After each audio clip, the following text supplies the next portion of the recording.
Welcome students. आज के हमारे इस लेक्चर में हम रियल नंबर्स चैप्टर का एग्जांपल नंबर 8 सॉल्व करेंगे। तो चलिए फिर देखते हैं इसमें क्या कहा गया है।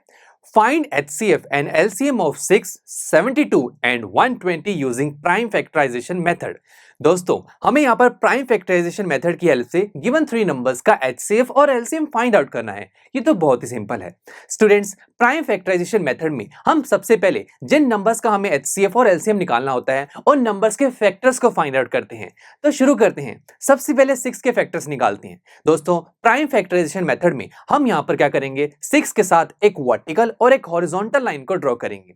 फिर हम ऐसे प्राइम नंबर्स को सोचना शुरू करेंगे जो 6 को परफेक्टली डिवाइड कर सकते हैं। सबसे पहला प्राइम नंबर होता है 2। क्या 2 6 को डिवाइड कर सकता है? बिल्कुल। जब हम 2 को 6 से डिवाइड करेंगे तो आंसर आएगा 3। यहां पर मैंने जिस नंबर से डिवीजन की है उसे हम लेफ्ट हैंड साइड पर रखेंगे और जो आंसर आता है उसे हम 6 के नीचे रखेंगे। चलिए अब उसके बाद 3। क्या आप 3 को कोई ऐसा प्राइम नंबर है जो डिवाइड कर सकता है? सोचते हैं। सबसे पहले 2 3 को डिवाइड नहीं कर सकता। उसके बाद 3 भी एक प्राइम नंबर है और हाँ 3 तो 3 को डिवाइड कर ही सकता है। तो जब मैं 3 को 3 से डिवाइड करूंगा आंसर आएगा 1। तो बस दोस्तों हमारे इस मेथड में जब आंसर 1 आ जाता है हम अपने मेथड को उसी टाइम स्टॉप कर देते हैं। नाउ दोस्तों अब 6 के फैक्टर्स क्या होंगे? तो स्टूडेंट्स जो लेफ्ट हैंड साइड पर नंबर्स आते हैं यहाँ पर 2 और 3 ये दो नंबर्स आए, यही दो नंबर्स हमारे 6 के फैक्टर्स होंगे। और इसे हम लिखते कैसे हैं? 6 इज इक्वल टू 2 मल्टीप्लाई 3। और दोस्तों हम ऐसा इसलिए करते हैं बिकॉज हम किसी नंबर के जब प्राइम फैक्टर्स को फाइंड आउट करते हैं, अगर उन फैक्टर्स को आपस में मल्टीप्लाई कर दिया जाए तो हमें हमारा ओरिजिनल नंबर वापस मिल जाता है। और यही हम देख पा रहे हैं, अगर मैं 2 को 3 से मल्टीप्लाई करूंगा तो 6 ही तो मिलेगा। दैट्स व्हाई हम प्राइम फैक्टर्स को इस फॉर्म में लिखते हैं। चलिए नेक्स्ट 72 की बात करते हैं। अगेन सोचेंगे कौन सा ऐसा प्राइम नंबर है जो 72 को डिवाइड कर सकता है। सबसे पहला प्राइम नंबर होता है 2 और दोस्तों जब मैं 2 को 72 से डिवाइड करूंगा तो परफेक्टली डिवाइड कर देगा ये 2 और आंसर आएगा 36। एंड दोस्तों ये जो 36 आया है ये भी 2 से डिवाइड हो जाता है। तो जब 2 की हेल्प से 36 को डिवाइड करेंगे आंसर आएगा 18। उसके बाद दोबारा से स्टूडेंट्स एक बार और जो 2 है वो 18 को डिवाइड कर सकता है। 2 9 18। नेक्स्ट अगेन प्राइम नंबर सोचिए 2। नो दोस्तों 2 9 को डिवाइड अब नहीं कर सकता। नेक्स्ट सोचते हैं 3। बिल्कुल 3 9 को डिवाइड कर सकता है। 3 3 जा 9 होता है तो 3 3 जा 9 आंसर नीचे आएगा। अब उसके बाद 3 आ रहा है दोस्तों और 3 को तो सिर्फ 3 ही डिवाइड कर सकता है तो 3 1 जा 3। कितना सिंपल था। नाउ दोस्तों 72 के फैक्टर्स क्या होंगे? जो लेफ्ट हैंड साइड पर नंबर्स आ रहे हैं ये सभी 72 के फैक्टर्स हैं और इसे हम लिखेंगे कैसे? मैंने आपको बताया था इन सभी नंबर्स को आपस में मल्टीप्लिकेशन की हेल्प से लिखेंगे। कितना सिंपल था। नेक्स्ट 120। दोस्तों ये भी बहुत सिंपल है। सबसे पहला प्राइम फैक्टर होता है 2 और 2 120 को परफेक्टली डिवाइड करता है। जब मैं 2 को 120 से डिवाइड करूंगा तो आंसर आएगा 60। नेक्स्ट जो 60 है वो भी 2 से डिवाइड हो जाता है तो 2 को जब हम 60 से डिवाइड करेंगे तो आंसर आएगा 30। एंड अगेन स्टूडेंट्स जो 2 है वो 30 को भी डिवाइड कर देता है तो आंसर आएगा 15। और दोस्तों क्या आप 2 15 को डिवाइड कर सकता है? No my friends. फिर दोस्तों 2 के बाद अगला प्राइम नंबर सोचिए 3। क्या 3 15 को डिवाइड कर सकता है? बिल्कुल 3 5 जा 15 होता है। आंसर 5 आ रहा है। अब उसके बाद नेक्स्ट दोबारा से सोचिए प्राइम नंबर्स। कौन सा ऐसा प्राइम नंबर है जो 5 को डिवाइड कर सकता है? सबसे पहला 2। नो 3 भी डिवाइड नहीं करता। 4 तो प्राइम नंबर है ही नहीं। 5 हाँ 5 डिवाइड कर सकता है 5 को तो 5 1 जा 5।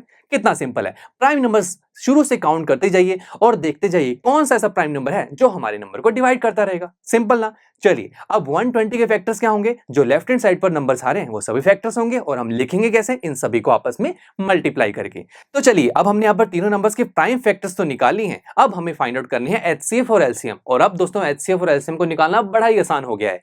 चलिए अब हम यहाँ पर सबसे पहले तीनों नंबर्स के जो फैक्टर्स हैं उसे लाइन वाइज लिखते हैं। सबसे पहले हम फाइंड आउट करेंगे HCF।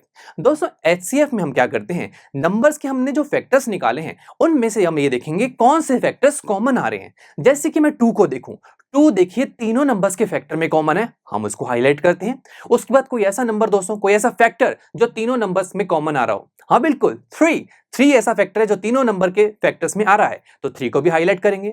बस और तो कोई फैक्टर नहीं दिख रहा जो कॉमन है। तो बस स्टूडेंट्स HCF क्या होगा हमारा? एक 2 कॉमन आ रहा है हम एक बार लिखेंगे 2। उसके बाद 3 कॉमन आ रहा है हम एक ही बार लिखेंगे 3। 2 मल्टीप्लाई 3 आंसर इज 6। तो यानी कि यहां पर हमारे पास 6, 72 और 120 का HCF यानी कि हाईएस्ट कॉमन फैक्टर आ रहा है 6। कितना सिंपल था। चलिए अब एलसीएम की तरफ चलते हैं। दोस्तों अगेन एलसीएम के लिए हमने सबसे पहले तीनों नंबर्स के फैक्टर्स लाइन वाइज लिख दिए। अब दोस्तों एलसीएम में ना हम फैक्टर्स को पावर्स की टर्म में सबसे पहले लिखते हैं। पावर्स की टर्म कैसे? बड़ा ही सिंपल है। सबसे पहले 2 मल्टीप्लाई 3 जो 6 का फैक्टर है उसे पावर्स की टर्म में कैसे लिख सकते हैं? मैं 2 को 2 की पावर 1 लिख सकता हूं और 3 को 3 की पावर 1। कितना सिंपल था। ऐसे ही 72 को देखते हैं। 72 में दोस्तों आपको फैक्टर्स क्या मिल रहे हैं? 2 मल्टीप्लाई 2 मल्टीप्लाई 2 3 बार आ रहा है 2 तो मैं 2 की पावर 3 भी तो लिख सकता हूं, बड़ा सिंपल है। नेक्स्ट 3 मल्टीप्लाई 3 है तो मैं 3 की पावर 2 भी लिख सकता हूं। देखिए पावर्स की टर्म में हम रिप्रेजेंट कर रहे हैं वेक्टर्स को। उसके बाद 120 की बात करते हैं। यहां पर 2 3 टाइम्स आ रहा है तो 2 की पावर 3, 3 1 टाइम्स ही आ रहा है तो 3 की power 1 and 5 raise to power 1। Simple हो गया। चलिए अब दोस्तों एलसीएम निकालने के लिए हम क्या करते हैं, यहां पर हम मैक्सिमम पावर्स को कंसीडर करेंगे। तो अब स्टूडेंट सबसे पहले हम 2 को देखते हैं। 2 की दोस्तों यहां पर मुझे 2 ही पावर्स देखने को मिल रही है। एक 2 की पावर 1 है और देखिए दोनों में 2 की पावर 3 ही आ रही है। मुझे देखना है मैक्सिमम पावर। अब मैक्सिमम पावर तो 2 की पावर 3 है, इसे हम कंसीडर कर लेंगे। कितना सिंपल था। नेक्स्ट अब 3 को कंसीडर कीजिए। यहां पर मुझे 3 की दो पावर्स देखने को मिल रही हैं। 3 की पावर 1 भी है, 3 की पावर 2 भी है। मैक्सिमम पावर क्या है, 3 की पावर 2, इसे कंसीडर किया जाएगा। Very simple. लास्ट है 5, 5 की पावर है 1। अब दोस्तों क्या यहां पर कोई और 5 देख रहे हैं जिसकी पावर 1 से ज्यादा हो? नो, तो हम 5 को ही कंसीडर कर लेंगे बिकॉज यहां पर 5 की मैक्सिमम पावर 1 ही है। That's it. अब हम यहां पर इन तीनों को मल्टीप्लाई कर देंगे और लास्ट में आंसर आ जाएगा 360। यानी कि यहां पर 6, 72 और 120 का एलसीएम यानी कि लीस्ट कॉमन मल्टीपल है 360। नाउ स्टूडेंट्स क्या हम इस एग्जांपल में अपने एचसीएफ और एलसीएम के रिलेशन को सेटिस्फाई करवा सकते हैं? वो रिलेशन क्या था दोस्तों? हमने उस रिलेशन में ये पढ़ा था, जब भी हम किन्हीं दो नंबर की एचसीएफ और एलसीएम को फाइंड आउट करते हैं तो अगर मैं एचसीएफ और एलसीएम को मल्टीप्लाई कर दूं वो इक्वल होता है उन दोनों नंबर के प्रोडक्ट के। तो अब क्या दोस्तों हम उस रिलेशन को इस एग्जांपल में सेटिस्फाई करवा सकते हैं? आप ट्राई करना, ऐसा नहीं होगा बिकॉज वो जो रिलेशन है वो 2 नंबर्स पर ही वैलिड होता है और यहां पर हमने 3 नंबर्स का एचसीएफ और एलसीएम निकाला है। आप अगर ट्राई करेंगे जब एचसीएफ और एलसीएम को मल्टीप्लाई करने की, वो कभी भी इन 3 नंबर के प्रोडक्ट के इक्वल नहीं आएगा। हमेशा दोस्तों जब हम 2 नंबर्स का एचसीएफ और एलसीएम निकालते हैं तभी हमारा एचसीएफ एलसीएम रिलेशन सेटिस्फाई होता है, 3 नंबर के केस में सेटिस्फाई नहीं होगा। ये भी एक बड़ी इंटरेस्टिंग बात हमें यहां से पता लगी। चलिए अब हम नेक्स्ट लेक्चर में दोस्तों एक्सरसाइज 1.2 को शुरू करेंगे और इसका फर्स्ट क्वेश्चन सॉल्व करेंगे। So see you in the next lecture. I am sure students आपको ये लेक्चर काफी पसंद आया होगा और ऐसे ही मजेदार तरीके से अपने हर एक कॉन्सेप्ट क्लियर करने के लिए डाउनलोड कीजिए पीयू स्टैक ऐप को, जहां पर आपके पास और भी बहुत सारे ऑप्शंस होंगे जैसे कि back exercise solutions, tip videos, sample papers and much more. So what are you waiting for? Download the app now.